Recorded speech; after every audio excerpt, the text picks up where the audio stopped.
Hola, muy buenas tardes. Hola, Elsa. Hola, Hola Darío. Silvia, ¿cómo Ahí estás? bien. A Darío también, que ya que muchos lo han conocido, lo tenemos ahí detrás de cámara. Sí, Bueno, y gracias a todos los que se han agregado, que nos han hecho comentarios acerca de lo interesante que era haber llegado a conocer más del trasfondo del libro de Daniel y del trasfondo de todo este tiempo de la Biblia que no lo tenemos tan claro como otras partes de la historia de Israel, ¿no es cierto?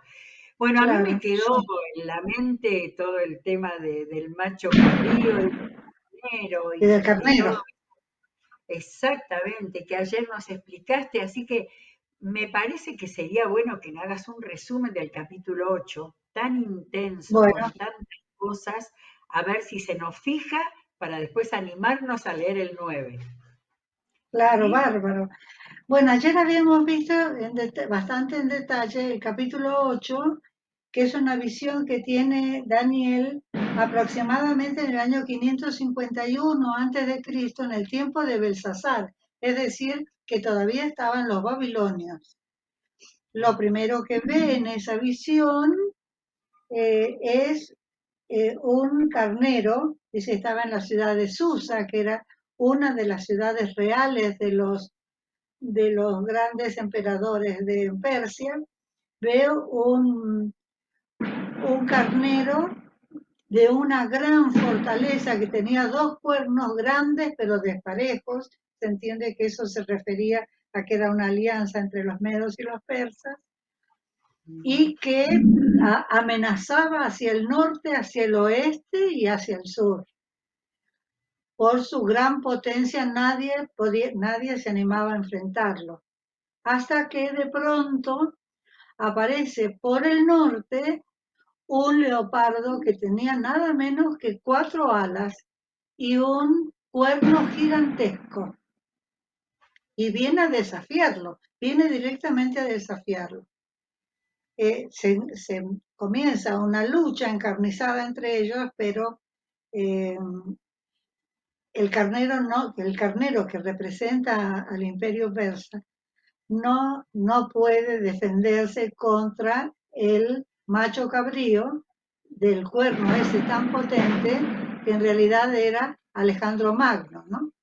Alejandro Magno es el rey del imperio greco macedónico. El origen de él en realidad no es netamente griego, sino macedonio, y viene a desafiar en su tierra, directamente en su tierra, al rey persa, ¿no? Que en el momento en que esto iba a suceder, que no es el momento en que tiene la visión, esa es una visión que tiene más de 200 años antes de que suceda, la tiene Daniel. En el momento en que esta lucha encarnizada sucede, el rey persa era Darío III, que es vencido, es derrotado por Alejandro. Alejandro venía conquistando prácticamente el mundo conocido por entonces, era de una valentía extraordinaria y se arriesgaba, y también un hombre muy inteligente, muy preparado, no solo en las estrategias de la guerra, sino en cuanto a cultura y filosofía. Había sido enseñado, creo que por Aristóteles, me parece. ¿Qué es lo que ocurre? Vence al imperio persa, se queda con el imperio persa y sigue sus conquistas. Eh, Al poco tiempo, muy pocos años de apoderarse de Persia, Alejandro muere, se enferma y muere en menos de 10 días. Eh, ¿Qué es lo que ocurrió? Es que no había dejado él, no había designado sucesor. Entonces, cuando fallece, le preguntan que a cuál elige y él dice que al más digno y muere inmediatamente. Entonces, los 4 generales de su confianza se empiezan a pelear entre ellos a ver con qué zona se va a quedar cada uno. Y entonces el gran imperio de Alejandro se divide en 4. De esos 4 imperios inmensos, hay 2 que nos interesan a nosotros y le interesa a la Biblia, a la historia del pueblo del Señor, porque uno de ellos está al norte de Judá y otro está al sur. El que está al norte queda a cargo de una familia que se llamaba Seleucida y el que está al sur de una familia, ya está en Egipto, de la familia de los llamados Ptolomeos, que después se suceden un montón de reyes en cada uno de esos 2 imperios. Del de Ptolomeo, siglos después, viene Cleopatra, la famosa, ¿no? La famosa mujer que enamoró al emperador romano. Lo que nos interesa a nosotros es que lamentablemente en el medio de esos 2 grandes imperios está el pueblo de Judá, un pueblo pequeño, un pueblo humilde, pero que estaba en buenas condiciones, viviendo en paz, adorando a su Dios, y se acercan esos imperios, uno por el norte, otro por el sur, sobrevienen años y años de peleas entre ellos porque cada uno quería conquistar el imperio del otro. La ambición de estos hombres no tenía límites. ¿Y qué es lo que ocurre? Cuando el del norte quería quedarse con algo del sur de Egipto, pasaba por Judá.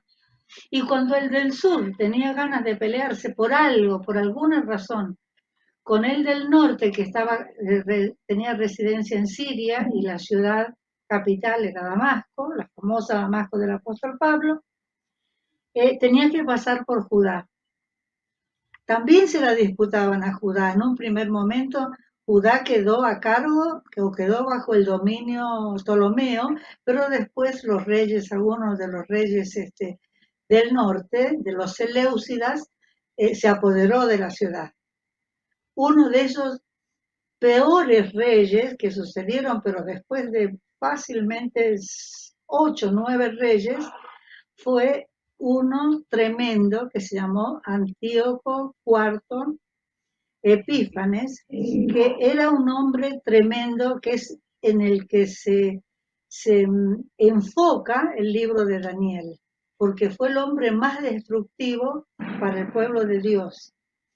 Era un hombre intrépido, intrigante, mentiroso y con un gran poder de convencimiento. Se peleaba no solo con el del sur, sino comenzó a engañar al pueblo judío.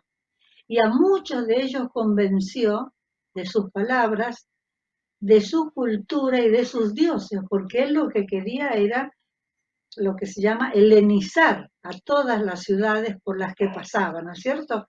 El imperio griego los griegos tenían sus dioses, tenían su cultura y tenían su idioma, que en última instancia el idioma de ellos prevaleció sobre los demás, inclusive sobre el idioma romano. En esas batallas, subidas y bajadas y eso, cada uno de ellos atacaba al pueblo del Señor.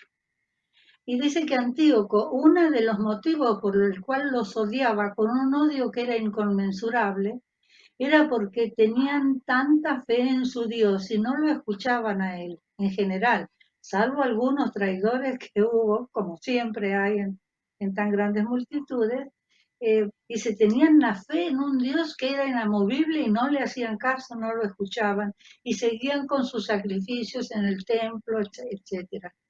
Por eso en una de esas oportunidades, él toma el templo, hace tomar el templo por sus soldados, pone un altar encima del altar de Jehová, y sobre ese altar pone a Zeus, uno de los Zeus, el llamado Zeus olímpico, y hace que su gente y los acólitos que habían salido del pueblo judío lo adoraran. Y según el libro de Macabeos, que es un libro histórico que está en las Biblias católicas, versiones católicas, inclusive para ofender más a Dios y para ofender al pueblo judío, que no lo quería aceptar, no quería aceptar sus costumbres, quemó, inclusive puso sobre el altar de Jehová un cerdo, una cerda. Fue muy grande el dolor que sufrió, el sufrimiento que tuvieron los judíos con este hombre. En este hombre se centran después los capítulos siguientes, por eso me estoy entreteniendo, digamos, con él, porque es el más pernicioso que fue para el pueblo judío, ¿no?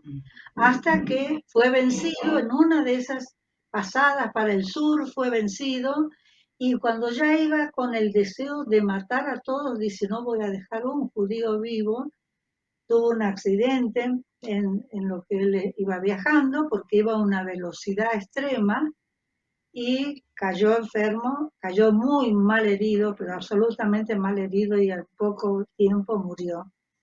Y así termina la historia de Antíoco, que algunos estudiosos del Antiguo Testamento lo llaman el anticristo del Antiguo Testamento, por el daño que le hizo a los judíos, ¿no? Eso es lo que hemos Bien, tratado ayer en el capítulo 8. bien. Entonces ahora tomé para entrar al 9 y voy a leer los primeros versículos porque ahí encontramos un dato que va hacia atrás en la Biblia y que nos ilumina Sí, más a tanto que hemos leído tantas veces sin haberlo entendido.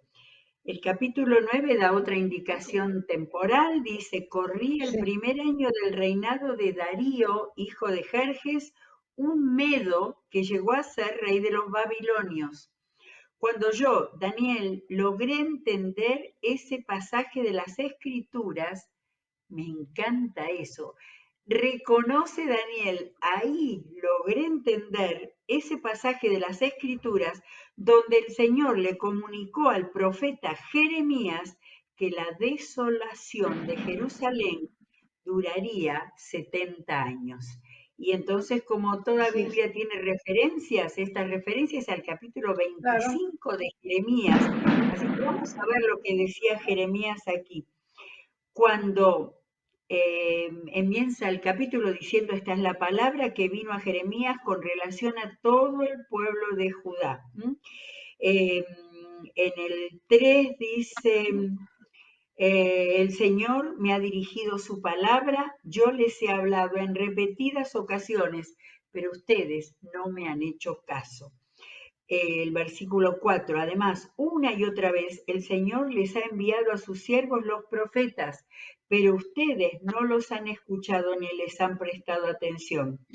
Ellos los exhortaban, dejen ya su mal camino y sus malas acciones, así podrán habitar en la tierra que desde siempre y para siempre el Señor les ha dado a ustedes y sus antepasados.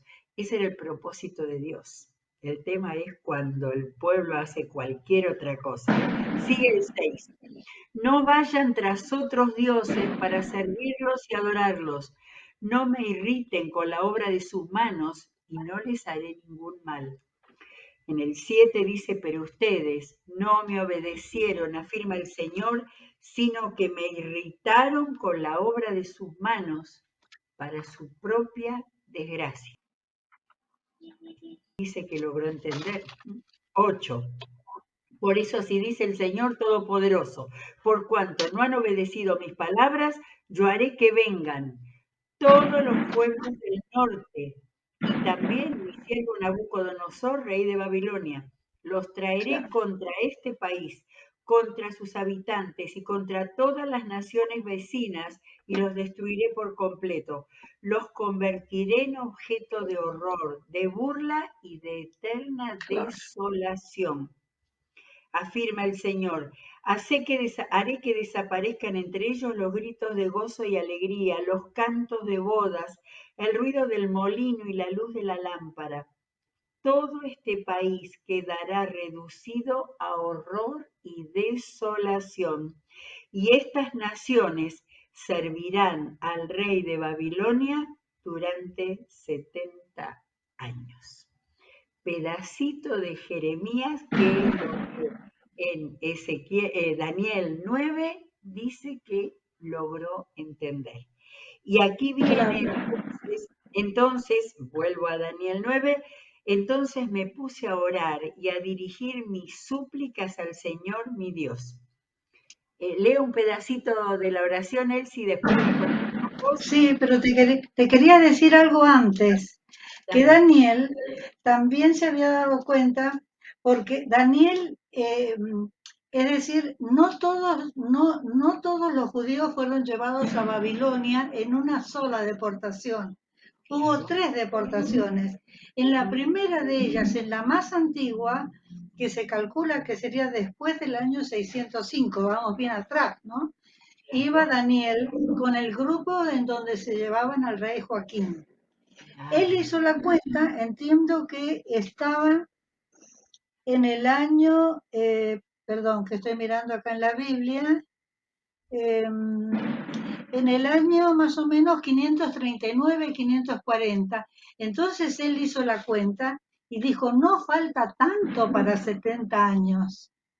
Ya tengo que empezar a orar porque ya a los humos era, según sus cálculos, no sabemos bien exactamente, yo por lo menos no sé bien exactamente el año en el que él salió, pero ya hacían más de 50 años, entonces él cuando vio esto, recordó, hizo la cuenta de, porque él sí sabía bien cuando fue deportado, y dijo, ya falta poco, ya tenemos que empezar a orar, ¿no?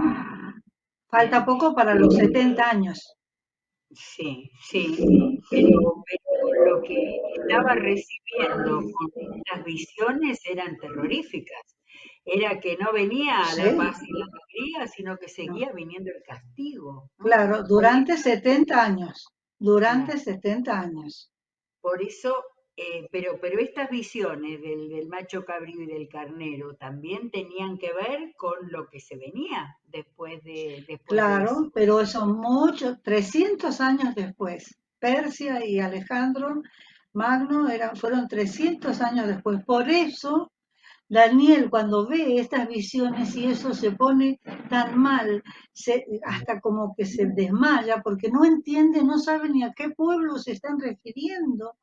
Dice, un animal, él se imaginaría que sería un pueblo, pero uno tiene 2 cuernos, otro tiene un solo cuerno. La verdad que cosas tremendas vio, ¿no? Y cómo se destruían, eso se daba cuenta.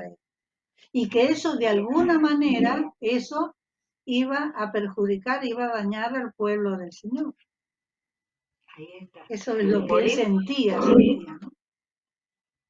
Por eso dice, me puse a orar y a dirigir mis súplicas al Señor mi Dios. Capítulo Sí, 9, 3. Además de orar, ayuné y me vestí de luto y me senté sobre cenizas. Esta fue la oración y confesión que le hice.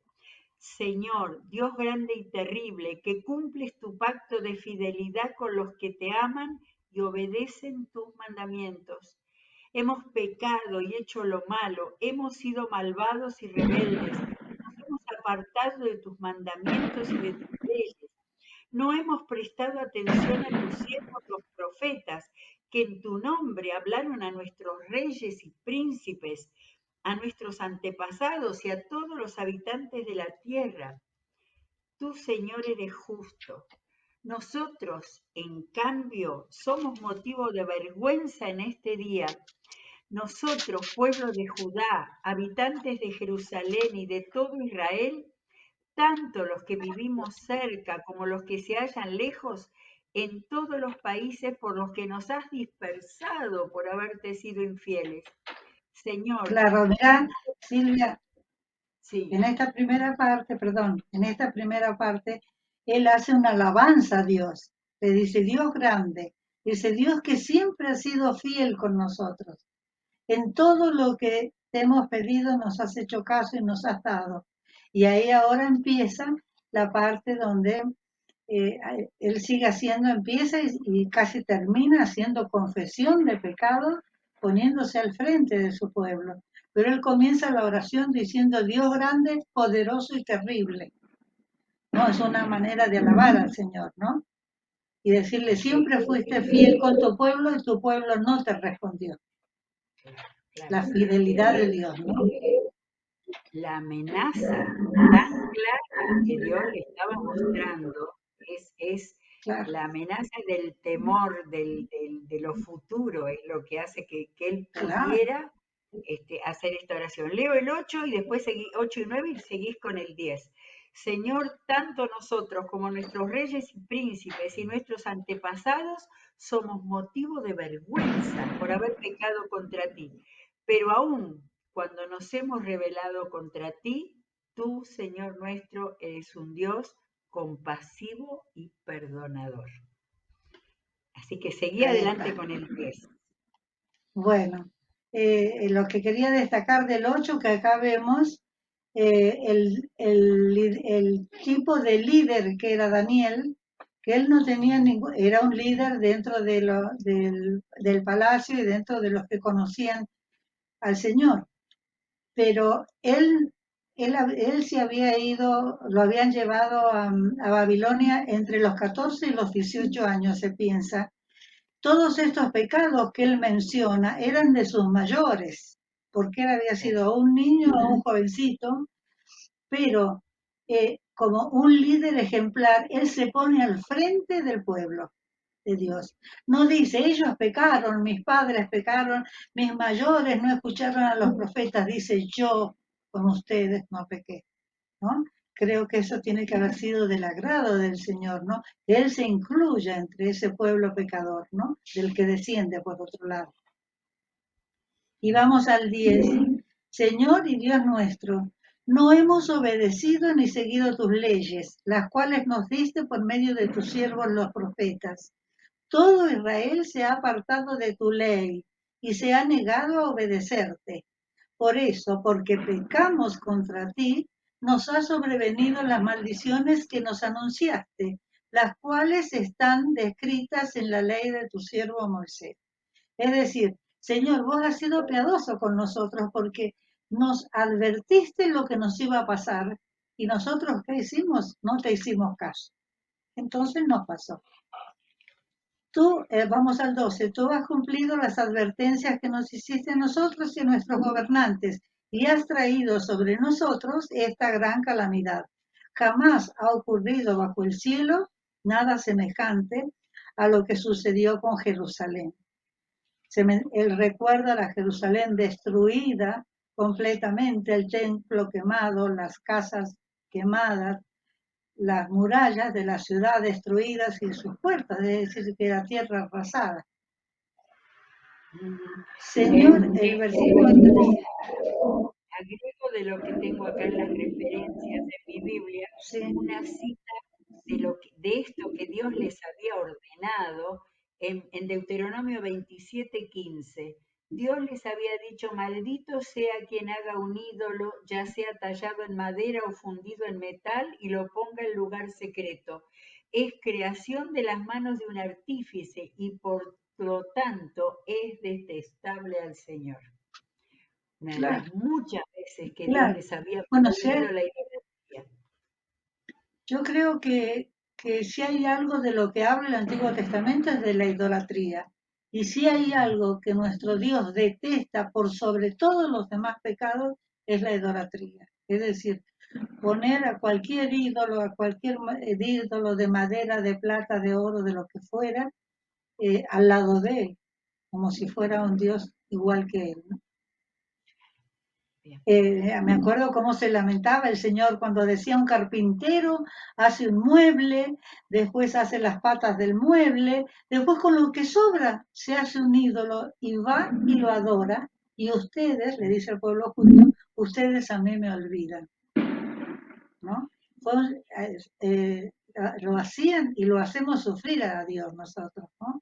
Con esas cosas, con esa desobediencia. ¿Verdad? Eh, vamos al versículo 13. Señor y Dios, todo este desastre ha venido sobre nosotros tal y como está escrito en la ley de Moisés, y ni aún así hemos buscado tu favor. No nos hemos apartado de nuestros pecados, ni hemos procurado entender tu verdad. Esto me recuerda al último tiempo de los reyes de Judá, pongámosle que quizá en el tiempo de Joacim, o del último rey de Judá, que muchos de la gente del pueblo decía, esto nos pasa porque no estamos adorando a la diosa Acera. ¿Te acordás? En algún momento lo leímos. Esto nos pasa porque hemos abandonado la adoración a la diosa. Por eso la diosa nos está castigando. Es decir, en el último tiempo, que ya estaban los babilonios pisándole los talones, se estaban acordando de otros dioses, no del Dios Salvador que los había puesto ahí.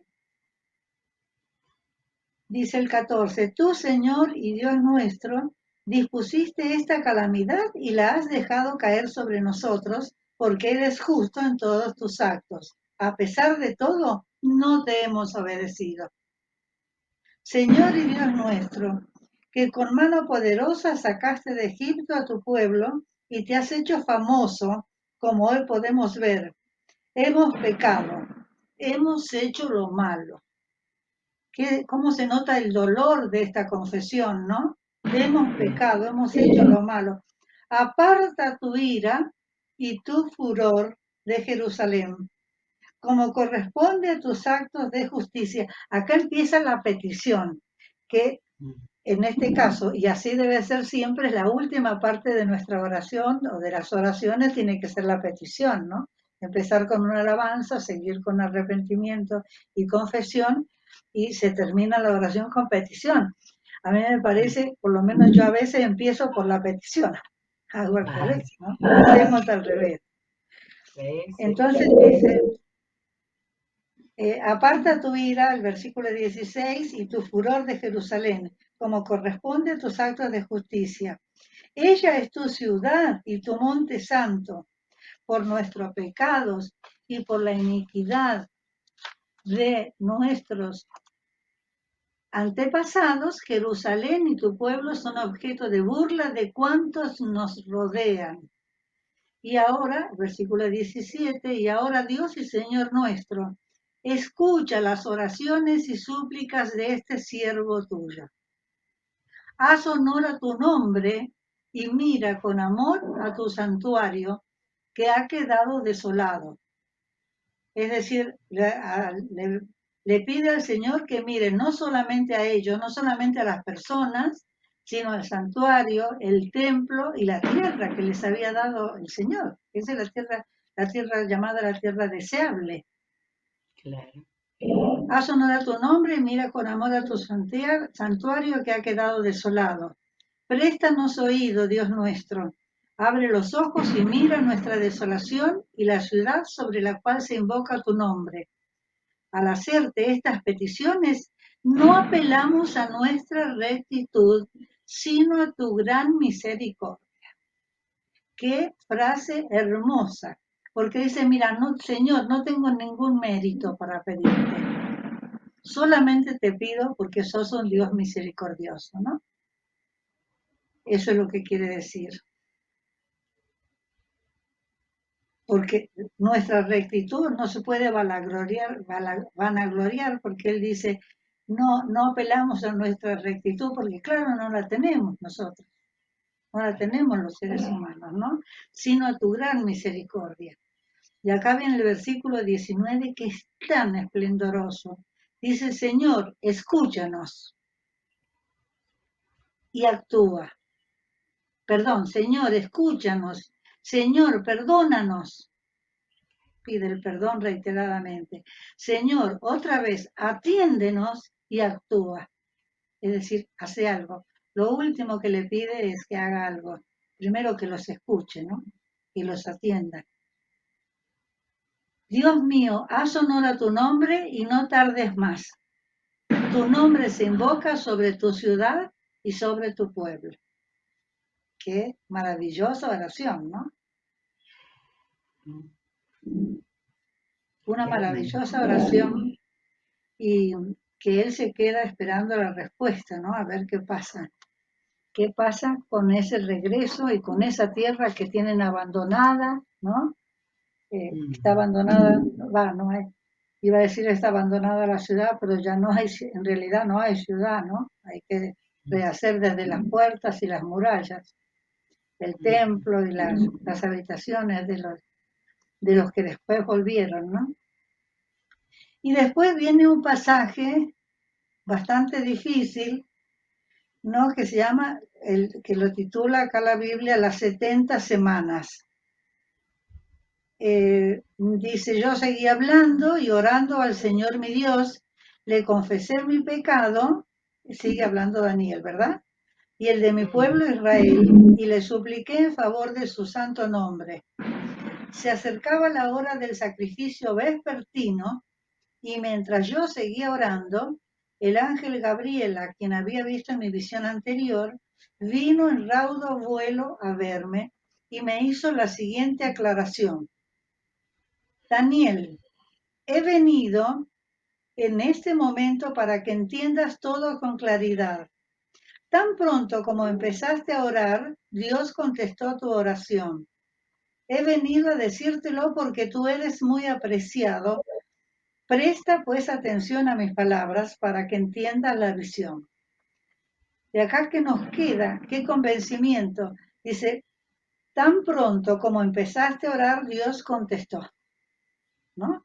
Dios estaba atento a las palabras de Daniel. No es que las había, dice, no lo voy a escuchar a este que está en el palacio de Babilonia, ¿no? El ángel le dice, tan pronto como empezaste a orar, Dios contestó tu oración. He venido a decírtelo porque tú eres muy apreciado. Presta pues atención a mis palabras para que entiendas la visión. Bien. 70 semanas, ahí comienza en el 24, han sido decretadas para que tu pueblo y tu santa ciudad pongan fin a sus transgresiones y pecados, pidan perdón por su maldad, establezcan para siempre la justicia, sellen la visión y la profecía y consagren el lugar santísimo. Entiende bien lo siguiente.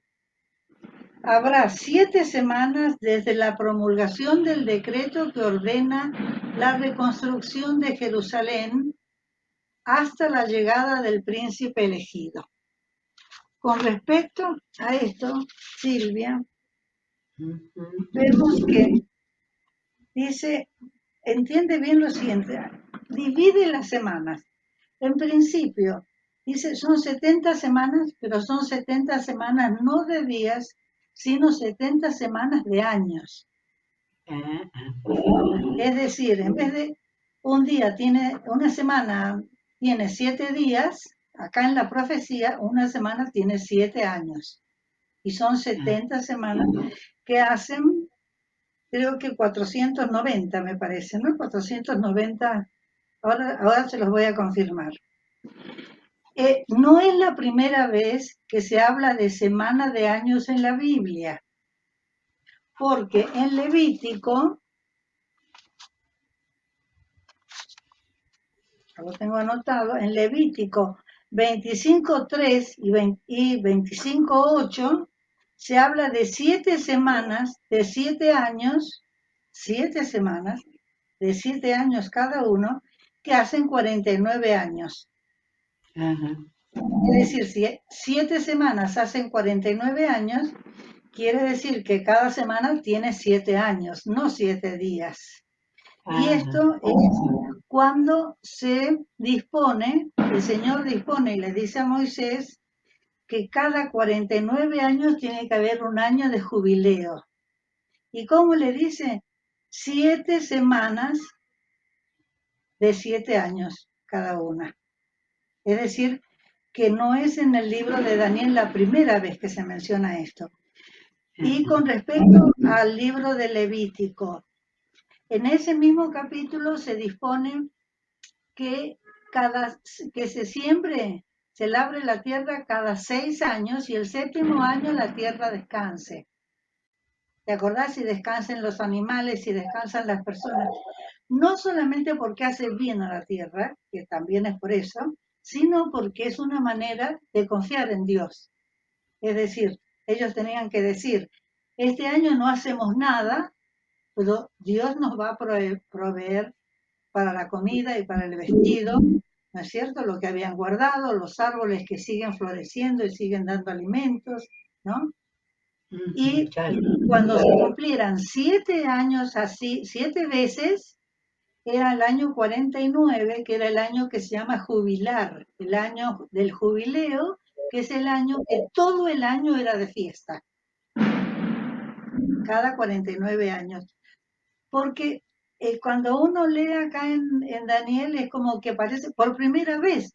Nunca, a mí me ha parecido también, yo nunca escuché semanas de años, pero ya está en el libro de Levítico, ¿no? En las primeras disposiciones. Entonces, estas semanas de años están divididas 7 semanas más 7 semanas primeras, digamos, que son 49 años, más 62 semanas, más una semana del final. Es decir, no son 70 semanas iguales, digamos, ¿no? Son periodos distintos. Con respecto, es un pasaje en realidad muy cerrado, que no da muchos más detalles. Acá da algunos detalles, pero han dado lugar a muchísimas interpretaciones. Lo vamos a terminar de leer y entonces vamos a decir alguna de esas interpretaciones, por lo menos para tener una idea. Decíamos que la primera de ellas dice, empieza el decreto que ordena la reconstrucción de Jerusalén hasta la llegada del príncipe elegido. La reconstrucción de Jerusalén es cuando Nehemías, ¿te acordás que a Nehemías lo autorizan a reconstruir los muros y las puertas? Hasta la llegada del príncipe elegido. Después de eso, habrá 62 semanas más. El príncipe elegido, algunos dicen que puede ser Josué del tiempo de Esdras, ¿te acordás? Que hay Josué, un sacerdote, uno que se lo considera el sacerdote principal, se le da un gran poder. Después de eso, dice, habrá 62 semanas más, o sea, ya llevamos 69, porque primero eran 7 semanas, ahora 62. Dice, entonces será reconstruida Jerusalén con sus calles y murallas, pero cuando los tiempos apremien, después de las 62 semanas, se le quitará la vida al príncipe elegido. Es decir, vemos que ya vuelven otra vez los tiempos turbulentos para el pueblo de Dios. Porque dice, se le quitará la vida al príncipe elegido. El príncipe elegido, de acuerdo a esta interpretación primera, que estoy dando un bosquejo muy, muy superficial, sería el sacerdote Onías III, que sale en el libro de Macabeos, de Segunda Macabeos, al que lo matan. A este lo matan. Es en el tiempo de Antíoco, es muerto en el tiempo de Antíoco IV Epífanes.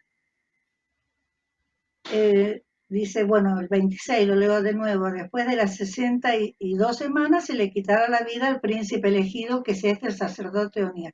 Esto estoy hablando de una de las innumerables interpretaciones que hay, ¿no?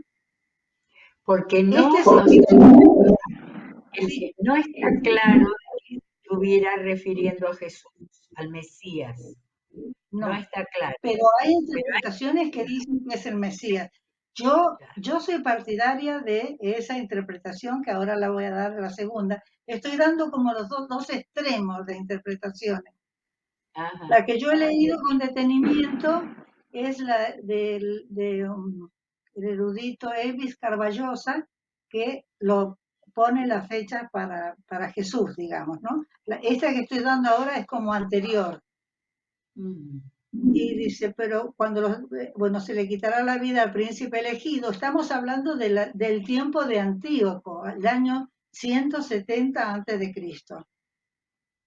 Este se quedará sin ciudad y sin santuario, porque un futuro gobernante los destruirá. El fin vendrá como una inundación y la destrucción no cesará hasta que termine la guerra. durante una semana ese gobernante hará un pacto, es decir, ya estamos hablando de la última semana de la época de Antíoco. Durante una semana este gobernante hará un pacto con muchos. ¿Te acordás que decíamos que los conquistaba? Claro. Que era un seductor, que los conquistaba, los convencía, les daba dinero, los sobornaba por las buenas o por las malas. Entonces dice en el 27, durante una semana ese gobernante hará un pacto con muchos, pero a media semana pondrá fin a los sacrificios y las ofrendas. Ahí se descubre realmente el tamaño de su maldad, ¿no? Y de su crueldad, y su falta de respeto y su odio con el pueblo judío. Sobre una de las alas del templo cometerá horribles sacrilegios, son los que hemos hablado ya, hasta que le sobrevenga el desastroso fin que le ha sido decretado. Esa es un bosquejo muy, muy sencillo de una de las interpretaciones.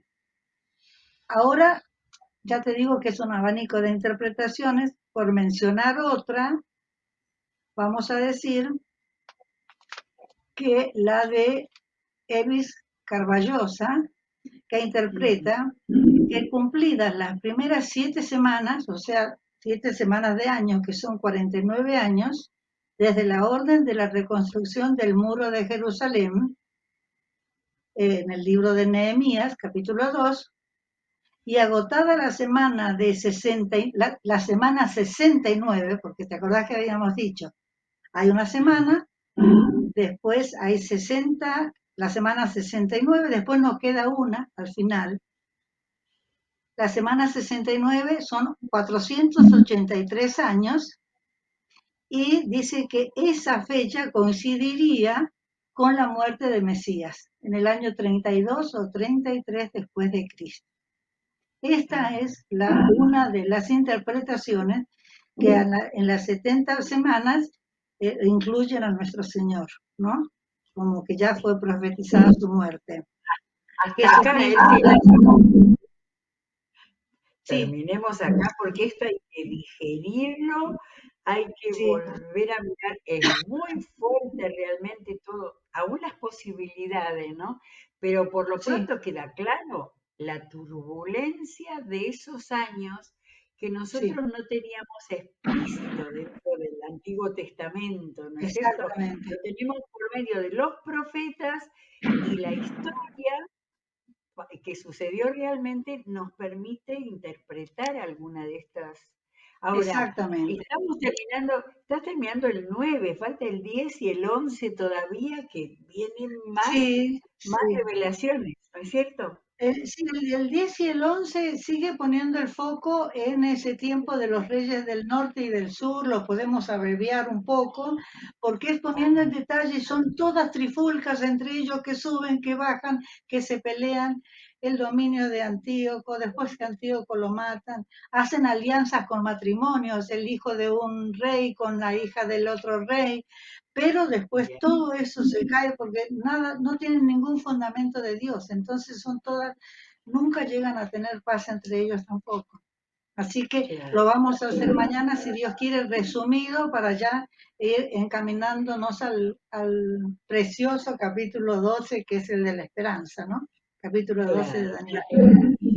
Bueno, recomendamos leer nuevamente la oración de Daniel de este capítulo 9, que es una maravilla de modelo de oración, de arrepentimiento, ¿no es cierto? Bueno, gracias, Elsa. Cada vez vamos avanzando y tenemos que pedir al Señor que nos ilumine para lo que nos tiene que quedar de esta revelación tan fuerte, tan real de lo que ha sido la vida del mundo de los imperios y que nos ayude también a mirar en nuestro tiempo para poder ver que siempre el Señor sigue siendo soberano, ¿verdad? Bueno, muy bien. Será hasta mañana con una nueva carga de capítulo 10 de Daniel. Dios los bendiga ricamente. Hasta mañana, si Dios quiere.